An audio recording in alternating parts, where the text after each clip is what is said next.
Hi there guys, my name is Catons and thank you so much for checking out this bujo video. Welcome along to my March setup for 2025. As you might be able to tell from the background, this month I have gone for a spacey celestial theme, and a deep blue will be the dominant colour across all the setups. I was inspired to do a celestial theme because of the planetary alignment that's been going on throughout January and February this year. So apparently there are 6 planets visible at the same time, which is quite a rare occurrence, and even more rare on the last day of February, all 7 will appear in an arc across the sky.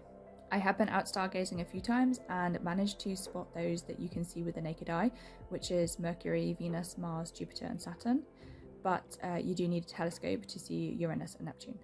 This is known as a planetary parade, and that's kind of what inspired the theme this month, but the execution of this theme is very much inspired by the artist Sosha Creates. I'm not sure on the pronunciation, so sorry if that's wrong, but I will link her work in the comments.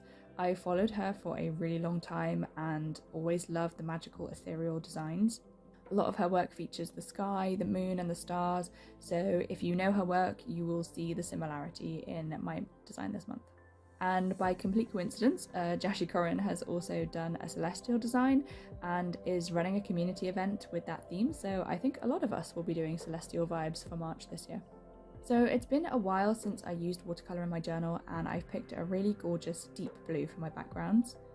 I didn't mix this colour, it's just straight out the palette, but I obviously added quite a lot of water to create a wash. And I didn't want a smooth colour on this one, so I really blobbed the paint around so that there are lighter and darker areas.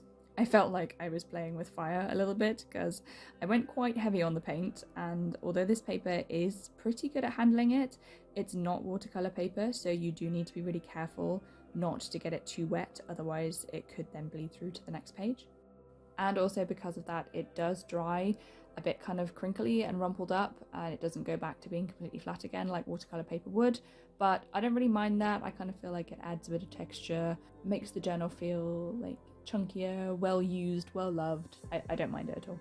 It's hard to see on camera, but I also mixed in a bit of blue paint with a pearlescent shimmery acrylic ink and then blobbed that on here and there as well, and it does give a really nice subtle sheen when looking at it in the right light, and I think that looks really cool.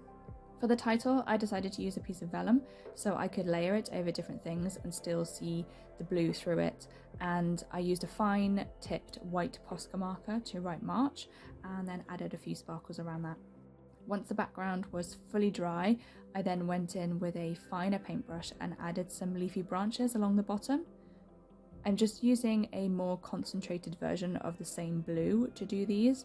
They are super simple shapes, just done with one brush stroke for each leaf. Then after they were done, I just started layering things up. I ripped up a piece of black paper with little gold stars on it and grabbed some spacey washi stickers I had in my stash. I hadn't actually planned it, but the blue constellation ones were actually perfect. I just didn't like the white outline around them, so I quickly trimmed that off. I've also used a few bits and pieces from the Notebook Therapy Moonlit Alchemy set, and everything I can find a link for, I will add that in the description. If there's no link, it's because I can't find it, or it could be something that's really easily searched and found for the best price in whatever country that you're in. Once I had stuck all the bits and pieces down, I used the Posca marker to do quite a bold leaf design over the top of some of it, and this is where the acrylic paint in the pen is really handy because it will write on pretty much any surface, and that black card and the washi can be a little bit temperamental with certain inks because they're a little bit shiny, so this worked really well and dried quite quickly. To finish it all off, I added some white sparkles, and I really love how it turned out. I think all the elements work really well together and I am loving the magical blue vibes. The next page is for my calendar, and I've marked out a box with some washi tape, which will allow me to paint the background colour, but still keep a nice neat edge for the space where the calendar is going to be drawn. I'm painting it in the same way as the cover, but I'm getting lighter towards the bottom. To achieve this, I just washed out my brush halfway so that there's no paint left in it, and then dragged the damp blue colour down from the top, and then that creates this really nice ombre effect.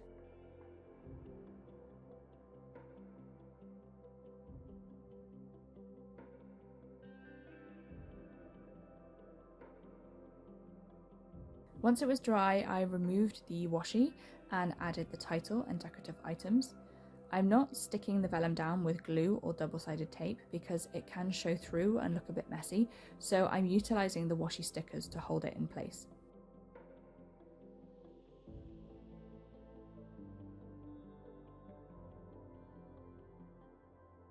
Along the top of the calendar, I used the white posca pen to do the phases of the moon, each one over a different day of the week so that I could add the letter for each one.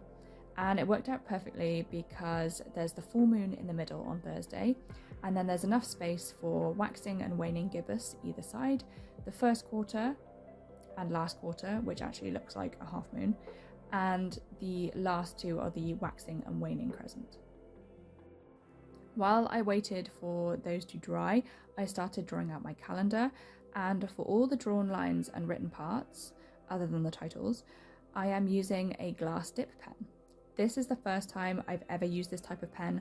I got this one recently from Amazon. It's quite an inexpensive one as I wasn't sure if I would like it, so I just wanted to try it out without investing too much money to start with. I did a few scribbles with it off camera before just to make sure it worked okay, and I don't really know what I was expecting, but it works just like any other pen, I guess.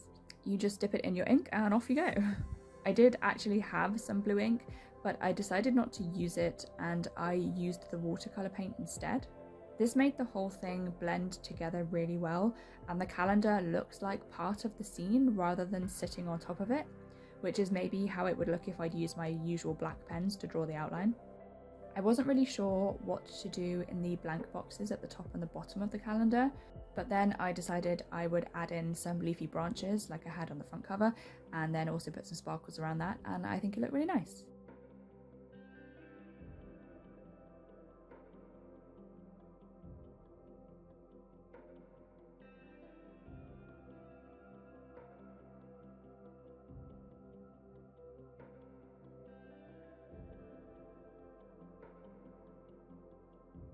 The next page is for the gratitude log, and I wanted it to have a similar look with the ombre effect, but this time I did it from the corners to change it up a bit. So from the top left I went all the way along for the title area, but I went down a bit more on the left than the right, and then after I had a good amount of paint, I washed out the brush and then blended out the blue with just plain water until it was completely clear. Then I did exactly the same thing for the bottom right, but going upwards. And then across that middle of the page there's a big sort of white space, and I think it looks really cool now, but it will also look really great when the page is covered in writing as well. I added all my numbers for each day of the month down the left side of the page, again using the dip pen.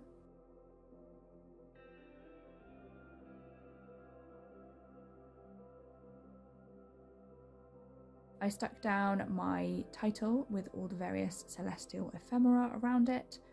To finish off the page, I added a few more leaves to the bottom corner, but I didn't want to add too much so that there was still plenty of space for all the writing I will add. But because the leaves are painted, I can just write over the top of them as well if I want to. Next up is my trackers page, and I've marked out all the boxes again with some washi tape to keep the edges nice and crisp as I add the watercolour around them.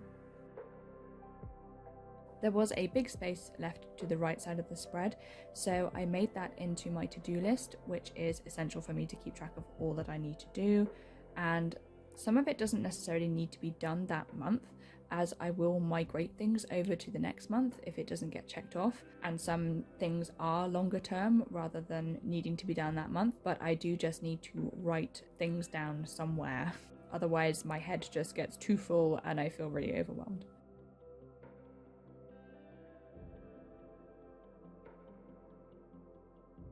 Again, I used the dip pen to draw out my boxes, and I'm really glad I did this. It looks really nice in the same colour as the background. Plus, I do rely a lot on my black fine line pens to draw all my boxes and to add text, so it's really fun when I try not to use black ink at all for a setup.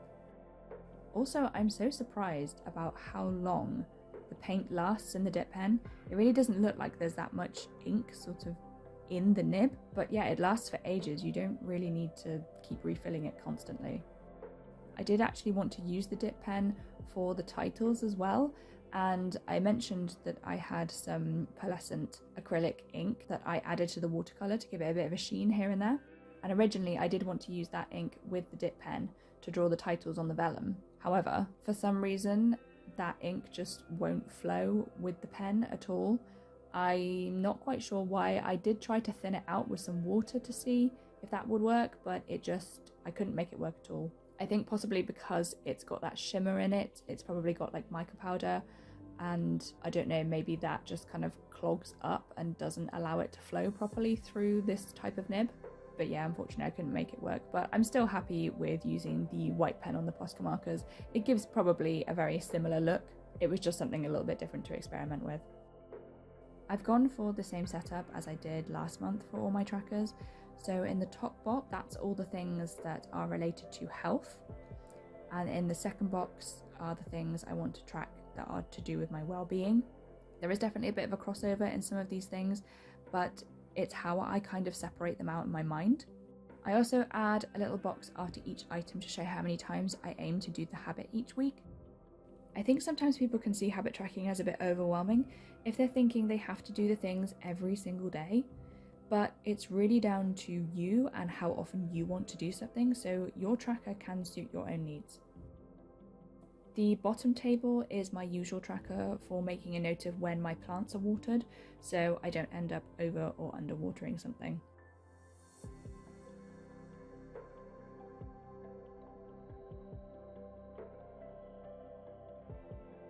So this next spread is moving into my weekly setup, but that will only take up half of the page this time.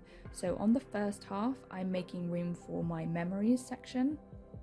And this is where I will just jot down things that happened, nice memories, or things that happened in the news, just things that are interesting that I maybe would like to look back on in the future.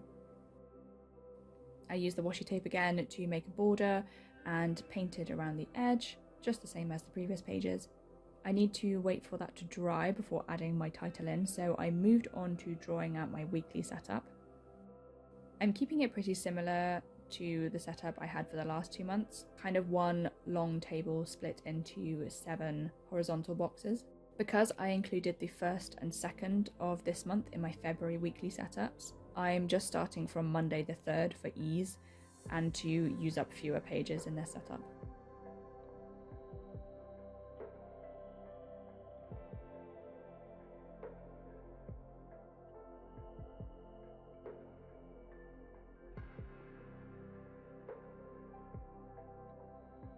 This way of laying out the week is really simple and quick to do, but it doesn't leave much space for prettiness, so I'm making it into a Dutch door. On the 2nd and 3rd full week, I'm cutting off that excess bit of the page so that more decorative elements on the far left and right will be visible all the time when I'm in my weeklies. Again, to make things easier, I've left off the last day of the month as I can add Monday the 31st to next month's setup. And for the last part of this setup, I am making a decorative quote page. I've got the blue watercolour wash background and I'm doing the quote on the vellum paper again.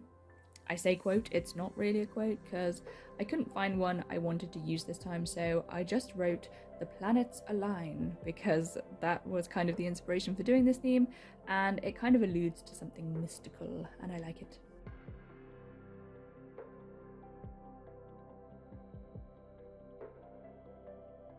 I painted on a few more leaves along the bottom and added one of the constellation stickers. Then I stuck on a big old moon at the top. I added a few more stickers and of course some sparkles, and that is my March setup done. I really love this one, but I think I love anything that includes the moon. I really enjoyed getting the watercolours out again, as I haven't done that in a while, and it was fun to try out a new tool with the dip pen. I think I will definitely be using that again in the future. I hope you enjoyed the video. If you did, please feel free to leave a like or a comment and consider subscribing to my channel if you want to see more arts and crafts and bullet journals. Thanks so much again, bye!